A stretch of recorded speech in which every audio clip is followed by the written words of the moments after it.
In the middle of a seemingly quiet small town, a radio channel kept broadcasting warnings about roaming packs of stray dogs carrying the rabies virus. Several teams were deployed to check the areas where attacks were reported. However, one of the officers, Neil, seemed to lose focus when ordered to shoot. As a result, he failed to act in time and was almost hit. His superior, Cortez, who refused treatment despite knowing that the dog was infected with rabies. This is not the first time such an incident has occurred. Rabid dog attacks have been repeatedly reported over the past 2 years. In fact, the number of cases has increased so much that it's hard to count. Every week, reports of people going missing became more frequent. However, Cortez doesn't necessarily blame Neil for his negligence.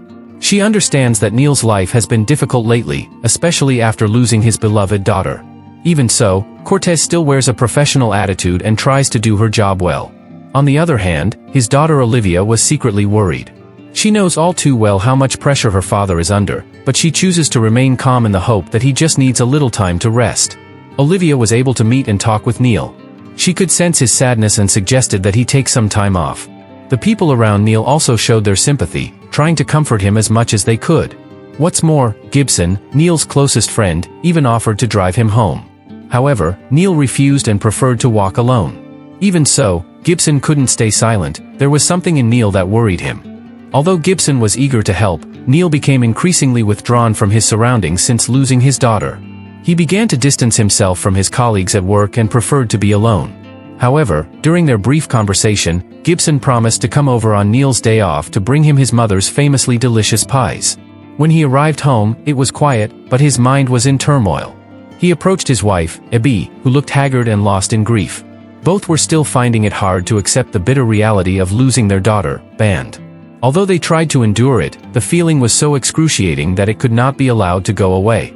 Finally, they agreed to leave town for a while, hoping to find peace and slowly heal the wounds they felt. Every corner of the house is filled with memories of Band, making it increasingly difficult for them to escape the shadows of the past. They did everything they could to find their daughter, but all efforts were in vain. No matter how long they searched, there was no bright spot to be found. However, despite the despair, Abby remained convinced that Band was still alive out there.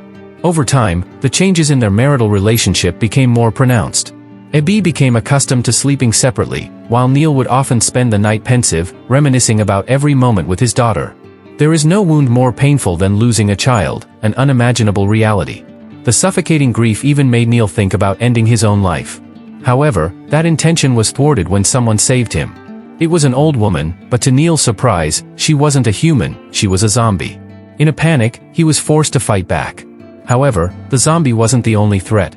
Neil, who rushed home to find Abby, found his wife in a drunken stupor, while he himself tried to contact his colleagues at the office to report an emergency. Unfortunately, no one responded to his calls. Things were getting more and more precarious. Neil looks for a way to protect himself and Abby, but his gun is out of bullets. There's no time to think, he can only rely on his instincts to survive. After taking out a few zombies, he quickly grabbed Abby's hand and led her away without much explanation. With his remaining energy, Neil tried to report the incident to Gibson. After realizing how precarious the situation was, Neil didn't want to be selfish. He tries to get as many people as possible to leave with him, as things are getting out of control in the city. The zombies have now taken over every corner of the city, and a shocking reality is revealed: people who have been reported missing for the past 2 years have turned into the undead. Amidst the panic, Neil is increasingly frustrated that Abby still doesn't understand how serious the situation is. In a drunken stupor, his wife found it difficult to think clearly. Although they were still mourning the loss of their daughter, Neil tried his best to make Abby realize that they were in grave danger. The only way to survive was to work together and leave town immediately. Neil's original plan was to go to Mike's house, but he suddenly remembered something suspicious. A few days ago, Mike had been attacked by a dog. Are the dogs the real source of the problem? They don't know the answer yet.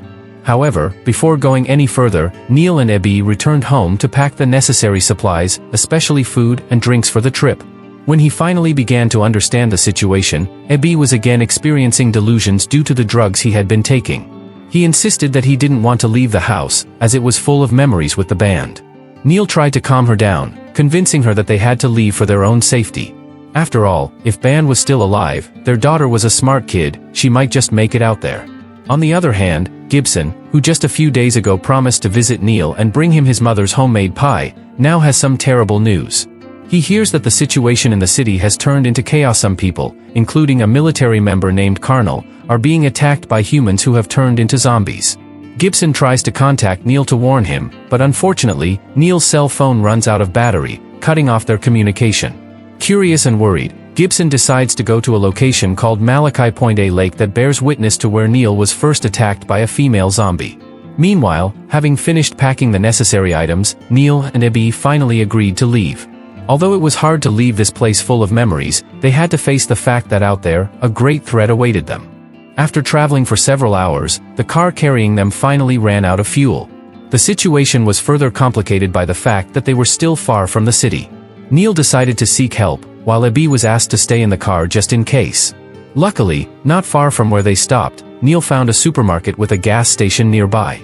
He immediately refueled, but while he was waiting, he was suddenly attacked by a terrible-looking zombie. Even so, Neil remained calm and managed to overcome it quickly. After making sure the situation was safe, he immediately returned to the car and took Abby to the gas station to fill the tank of their vehicle.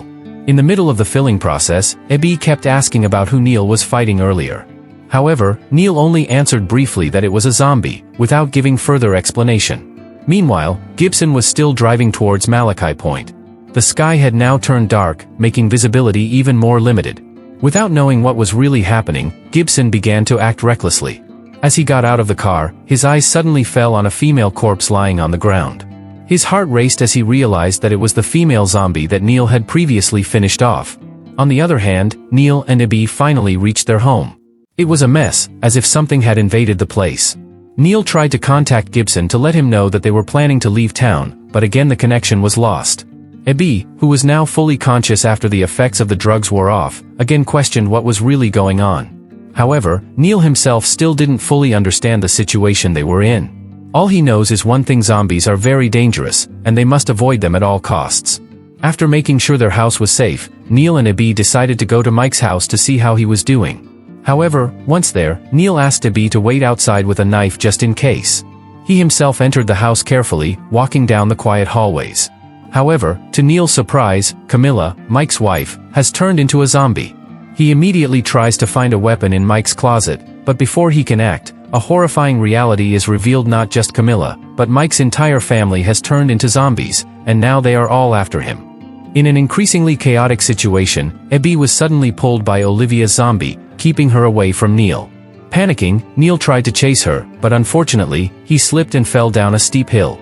As his consciousness began to fade, his memories returned to the past, a hallucination of his son Ban's last moments before he left home due to a dispute with Abby. Neil tried to contain it, but in the end, he lost track of his son. When he woke up from his reverie, Neil found himself at the bottom of a valley, surrounded by zombies. Even more shocking, among them, he saw Band, who had now turned into a zombie. The sight hit him with such a devastating feeling. However, in the midst of her panic, she felt a little relieved when she saw that Abby was still alive. However, his relief was short-lived. Abby was infected. Even though he knew Abby's condition was getting worse, Neil carried him everywhere he went. He realized that he was exhausted and might not survive much longer. In confusion, he tried to contact someone for help. Elsewhere, Gibson, who heard the voice from Neil, responded immediately, but their communication was still intermittent. All Gibson could hear was an urgent plea for help. Trying to be as quick as possible, he decided to stay in the Wolves Tower, an area near the mine, while looking for a way to reach Neil. Meanwhile, Neil continued to seek shelter from the zombies. He is determined not to leave Abby and will do whatever it takes to find help. For him, Abby must live, no matter what. In his struggle, Neil finally found a watchtower and entered the area with great caution. However, the situation worsened again. Inside the tower, there was a group of zombies that were much more aggressive than the ones he had encountered before. Despite the shock, Neil managed to overcome them and continue his quest for survival.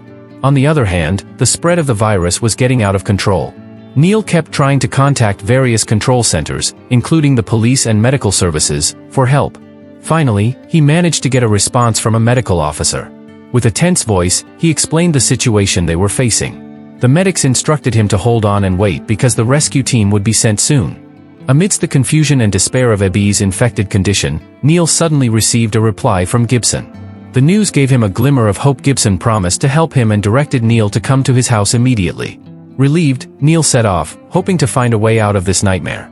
However, when he arrived at Gibson's yard, the situation was far worse than he had imagined. The place was full of cars that seemed to have been left behind in a hurry.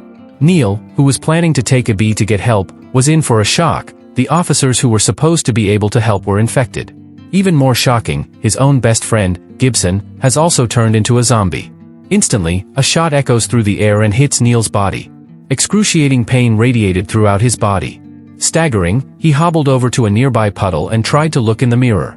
That's when the true horror was revealed. The image he saw was not his usual self, but a hideous figure with empty eyes and rotting skin. Neil was now a zombie. In an instant, the memories that had been fragmented began to reassemble. Bits and pieces of memories from the beginning of the outbreak began to swirl in her mind, but now with a different perspective. As it turned out, she had never lost Band in the first place. On the contrary, she was the one who had been careless enough to cause her son to fall off the cliff. Even as Band lay injured before him, Neil didn't realize what he had done. All this time, everything he had seen was an illusion. The zombies he killed were actually people trying to save themselves. Those he killed around the lake, in the house, and even in the refueling area were not monsters. They were human beings looking for help. Even when he kills Mick's family, the true reality is obscured by the delusions that increasingly rule his mind. Gibson, who is still struggling to bring Neil to his senses, tries to talk to him in a desperate tone, trying to convince his friend that this is all an illusion, that there is no zombie apocalypse, just Neil's long-shaken psyche. All of this tragedy stems from his own depression, which has worsened to the point where he has created a world full of the undead to justify his actions. However, before things could be fixed, Gibson was forced to make a difficult decision. He had warned Neil repeatedly, but now there was no other way. Reluctantly, he aimed his gun and pulled the trigger. Instantly, everything went dark. In the end, Neil isn't a victim of the zombie apocalypse. He's a serial killer who's created his own world, cloaked in the illusions he's built to escape reality.